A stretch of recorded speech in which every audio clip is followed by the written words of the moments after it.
함께 나눌 하나님의 말씀은 사도행전 9장 23절부터 30절까지 말씀입니다.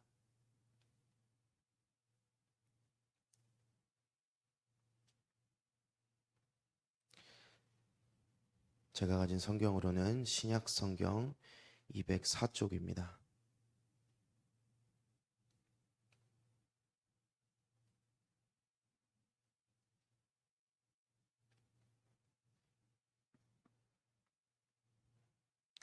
사도행전 9장 23절부터 30절까지 말씀 한 절씩 교독하도록 하겠습니다. 여러 날이 지나매 유대인들이 사울 죽이기를 공모하더니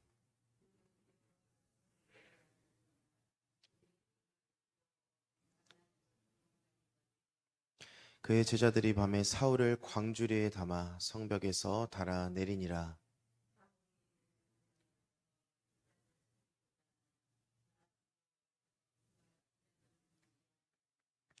바나바가 데리고 사도들에게 가서 그가 길에서 어떻게 주를 보았는지와 주께서 그에게 말씀하신 일과 다메섹에서 그가 어떻게 예수의 이름으로 담대히 말하였는지를 전하니라. 또 주 예수의 이름으로 담대히 말하고 헬라파 유대인들과 함께 말하며 변론하니 그 사람들이 죽이려고 힘쓰거늘 형제들이 알고 가이사랴로 데리고 내려가서 다소로 보내니라. 아멘. 네, 우리가 지난 시간 사도행전 9장의 그 말씀을 통해서 하나님께서 사울을 어떻게 선택하셨는지 대해서 말씀을 나눴습니다. 이 사울이 다메섹 도상에서 예수님을 만날 때 그 사울의 눈이 멀게 됩니다.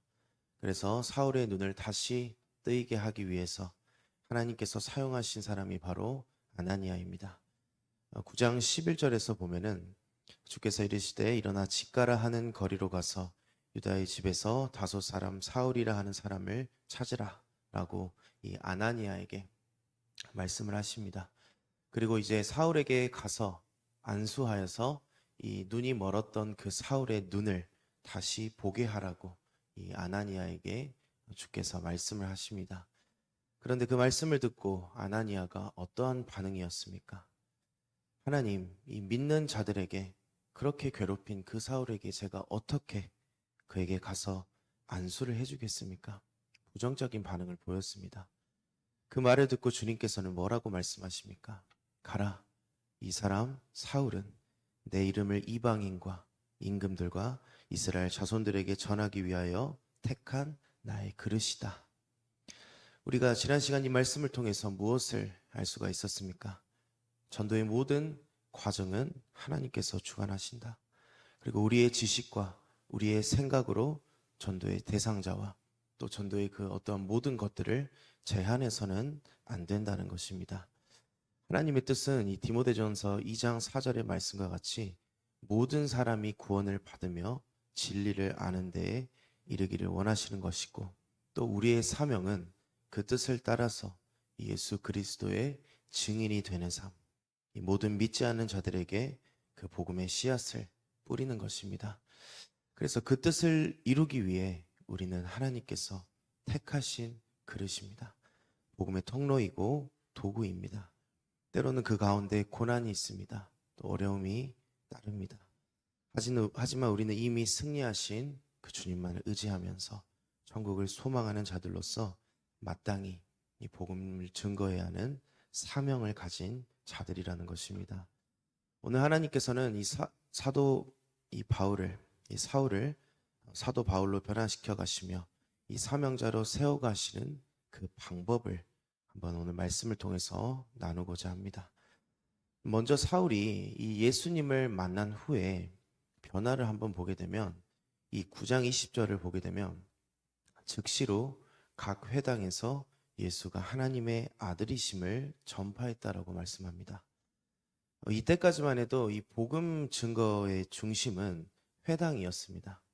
유대인들이 모이는 장소, 이 회당이 초기 그 복음 전도의 거점이었습니다. 또 사울이 증거하는 것, 그 내용을 보게 되면 22절에 예수를 그리스도라 증언하게 됩니다. 그러니까 이 사울이 전한 복음의 그 핵심은 예수님께서는 하나님의 아들이시고 그리스도이시다라는 것입니다. 이 마태복음 16장에서 보게 되면 베드로의 신앙 고백에서도 같은 내용이 등장합니다. 주는 그리스도시요 하나님의 아들이시나이다. 이것은 예수님께서는 완전한 하나님이시고 또 완전한 기름 부음을 받은 메시아, 인간이심을 동시에 증거하고 있는 것을 의미합니다. 이 바울이 지금 회당에서, 다메섹의 그 회당에서 그 두 가지를 증거합니다. 예수님께서 하나님의 아들이심과 또 그리스도이심을. 이 사울이 예수님을 만나고 예수님께서 누구이신지를 깨닫고 나서부터는 완전하게 이 성경, 그 말씀을 새롭게 이해하고 있는 것입니다. 우리가 알고 있는 바울, 이 사울은 어떠한 사람이었습니까? 바리새인 중에 바리새인이었고 또 가말리엘의 문화생이었습니다. 이 구약의 성경적인 그 지식이 누구보다도 뛰어났던 사람이 바로 바울이었습니다. 그런데 그가 예수님께서 어떠한 분이신지를 몰랐었는데 예수님을 만나고 나니까 그가 알고 있는 이 성경, 그 구약의 지식들이 총체적으로 지금 예수님에 관한 지식으로 새롭게 바뀌게 되었던 것입니다. 그러니 바울은 이 구약의 그 말씀들을 바탕으로 더 깊게 예수님에 대해서 이해하고 알아갔던 것입니다. 그렇게 해서 이 바울이 열심히 회당을 다니면서 예수님에 대해서 증거를 하게 되는데 오늘 본문의 처음 시작이 이 23절에서 보게 되면 여러 날이 지난 후로 말씀하고 있습니다. 이 사울이 그렇게 변화가 되고 회당에 다니며 열심히 복음을 증거한 후에 그 여러 날을 어떻게 지냈는지는 이 사도행전에서는 말씀하고 있지는 않습니다. 그런데 갈라디아서에서 그 여러 날에 대한 이야기를 알 수가 있습니다. 이 갈라디아서 1장에서 보게 되면은 바울이 자신이 사도가 된 그 일들을 기록하면서 이 갈라디아서 1장 16절부터 보게 되면 16절입니다. 그의 아들을 이방에 전하기 위하여 그를 내 속에 나타내시기를 기뻐하셨을 때에 내가 곧 혈육과 의논하지 아니하고 또 17절입니다. 또 나보다 먼저 사도된 자들을 만나려고 예루살렘으로 가지 아니하고 아라비아로 갔다가 다시 다메섹으로 돌아갔노라. 18절에 그 후 3년 만에 내가 게바를 방문하려고 예루살렘에 올라가서 그와 함께 15일을 머무는 동안 이 갈라디아서 말씀에서 기록한 이 3년이라는 시간이 오늘 바로 본문의 23절에 여러 날 그 기간입니다. 그런데 바울이 이 여러 날, 이 시간 동안 무엇을 했습니까? 이 갈라디아서 말씀에 보게 되면 혈육과 의논하지도 아니하고 또 먼저 사도된 자들을 만나러 간 것도 아닙니다. 이것은 바울 혼자서 이 3년이라는 시간을 보냈다라는 것입니다. 이것이 무엇을 의미하냐면 다른 어떠한 영향이나 주위의 환경에 구애받지 않고 오직 바울과 하나님과의 시간. 이 바울이 사도의 그 사명을 감당하기 위해 하나님과 깊은 교제의 시간이 있었다라는 것입니다. 하나님과 나와의 단독적인 시간. 이것은 바울만이 필요한 시간이 아니라 하나님의 자녀인 우리들, 주님의 일을 감당해 나가는 우리 모두에게 필요한 시간입니다. 나와 하나님과의 1대1 교제, 그 시간 속에서 우리는 무엇을 느낄 수 있습니까? 하나님에 대해서 더 깊이 이해하는 그 시간. 또 하나님과의 직접적인 교제를 통해서 그 하나님의 사랑을 다시금 경험하고 또 주님이 정말 나의 주인이 되시는 그것을 마음으로 느끼는 시간들입니다. 우리가 그런 것을 느낀다면 어떠합니까? 느끼면 느낄수록 내 자신이 한없이 낮아지게 됩니다. 이 시간 속에서 정말 깊이 하나님을 만난다면 나의 죄인됨이 인정되게 되고 나는 낮아지고 내 안에 예수님만 높일 수 있게 되는 것입니다. 모든 주님의 일들을 감당함에 있어서 마찬가지입니다. 어떠한 우리의 잘남, 또 우리의 능력, 우리의 일들을 자랑하는 것이 아니라 모든 것들을 통해서 하나님께만 영광, 또 내 안에 예수 그리스도를 자랑하고 증거할 수밖에 없는 그 낮아짐이 하나님과의 긴밀한 교제 속에서 생겨난다라는 것입니다. 그렇게 이 3년이라는 시간 동안 사울은 하나님과의 단둘이 있는 그 시간들을 통해서 더욱더 성숙한 그리스도인으로서 하나님을 더 깊이 만나고 또 자신이 알고 있었던 지난 시간에 알고 있었던 구약의 말씀들이 정말 예수 그리스도를 말씀하고 있음을 깨닫고 또 어떻게 지금 그 말씀들이 성취되어 가고 있는지를 알게 되었던 것입니다. 그렇게 사울이 이 다메섹에서 예수님을 만나고 바울로 이름이 바뀌게 됩니다. 그런데 바울의 이름이 뜻이 무엇이냐면 바로 작은 자라는 뜻입니다. 바울은 깨달았던 것입니다. 하나님의 참된 은혜를 깨닫는다는 것은 동시에 나의 연약함과 나의 부족함, 나의 죄인됨을 함께 깨닫는 것을 이 바울은 알았던 것입니다. 도무지 하나님을 알아가고 그 은혜를 경험하면 할수록 내가 높아질 수가 없는, 오직 내 안에 예수님만 높여드릴 수밖에 없게 된다는 것입니다. 그렇게 긴 시간 동안 하나님과 깊은 교제를 나눴던 그 바울이 이제는 사울의 생각, 예수님을 만나기 전에 그 사울의 생각, 사울의 뜻이 아닌 나를 통해 일하시는 그 하나님의 뜻을 구하고 작은 자로서, 바울로서 그 하나님의 뜻을 따라가려고 노력하고 있는데 그 과정이 순탄하지는 않습니다. 오늘 본문 23절에서 25절을 쭉 보게 되면 이 사울을 죽이려는 그 자들을 사울을 죽이기 위해서 문 앞에서 지키고 있고 또 사울은 그것을 피해서 창문을 통해서 이 광주리를 통해 빠져나가게 됩니다. 그런데 이 사울의 입장에서 우리가 한번 생각해 보겠습니다. 사울은 왜 지금 전도를 하고 있습니까? 그것은 내가 전도하는 그 영혼들을 긍휼히 여기기 때문에, 사랑하기 때문에 전도하는 것입니다. 다른 말로 이 하나님께서 내가 전도하는 그 사람을 사랑하시기 때문에 복음을 증거하는 것입니다. 그런데 이 사울이 그렇게 그런 마음으로 복음을 전하고 있는데, 그렇게 긍휼히 여기고 그런 마음을 가지고 있는데 그 사람들이 자신을 죽이려고 하고 괴롭히고 있는 것입니다. 이것은 이 모든 그리스도인들이 동일하게 경험하게 됩니다. 우리의 신앙생활 한번 생각해 보겠습니다. 나는 하나님의 뜻대로 살려고 하는데, 나는 열심히 주의 일을 감당하려고 하는데 꼭 옆에서 딴지를 걸고 방해하고 부정적이고 또 그러한 상황들이 생겨난다는 것입니다.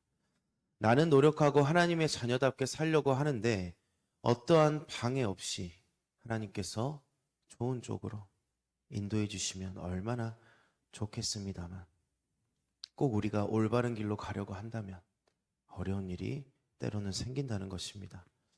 우리가 계속해서 보았던 이 사도행전의 초대교회에서 그 모습도 어땠습니까? 그들이 성령의 충만함으로 열심을 다해서 복음을 증거하고 서로의 그 물건을 통용하고 구제하는 일들을 이루어 나갔을 때, 교회가 교회다워질 때 내부적으로 외부적으로 많은 어려움들이 찾아왔습니다. 마찬가지입니다. 우리가 하나님의 일들을 감당해 나가려고 노력할 때, 우리가 사명자로 살아가려고 발버둥을 치면 칠수록 우리의 삶 가운데는 어려움이 생기고 넘어지는 일들이 생긴다는 것입니다. 사울의 마음은 어떠했을까요? 다메섹에서 예수님을 만나고 3년이란 시간 동안 하나님과 깊은 교제를 통해서 이제는 내가 예수님만을 증거하는 예수님의 증인으로 살아야겠다. 나를 통해서 예수님만을 드러내야겠다. 라고 다짐하고 예루살렘으로 돌아갔는데, 가자마자 이 복음을 증거하려고 하는 그들이 자신을 죽이려고 합니다. 바울의 마음이 사실 좋지만은 않았을 것 같습니다. 하나님께서는 왜 바울에게 이러한 일들을 겪게 하셨을까요? 사실 우리가 가장 많이 성장할 때가 어떠할 때입니까? 바로 어려움을 극복하고 이겨냈을 때 보통 가장 많이 성장하고 또 성숙해집니다. 하나님께서는 이 바울을 사명자로 택하시고 사도로 택하셔서 먼저 만나주시고 깊은 교제를 통해서 은혜 가운데 바울을 낮아지게 하십니다. 그리고 그 다음에 이제는 이 전도의 그 사명의 현장에 나가서 이 수많은 사람들과의 만남과 또 고난들을 통해서 이 사명자로서 바울을 성장하도록 하신 것입니다. 우리의 사명은 우리가 감당해야 할 주님의 일은 교회 안에도 있지만 교회 밖, 세상으로 나가야 합니다. 우리는 세상 가운데 나가서 부딪히고 전해야 합니다.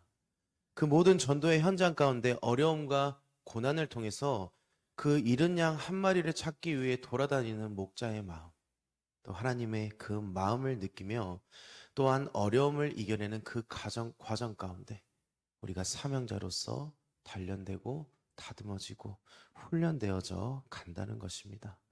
그리고 하나님께서는 그 과정 가운데 돕는 자를 또한 붙여주십니다. 오늘 본문 26절을 한번 보겠습니다. 사울이 예루살렘에 가서 제자들을 사귀고자 하나 다 두려워하여 그가 제자됨을 믿지 아니하니. 사울이 예루살렘에 가서 이제 제자들을 사귀려고 합니다. 그런데 그 사울의 그 예전에 그 전적들을 알고 보았던 제자들이 사울을 두려워합니다. 이 사람이 정말 변한 게 맞는 것일까? 이 사람이 다시 나를 잡아 가두면 어떨까?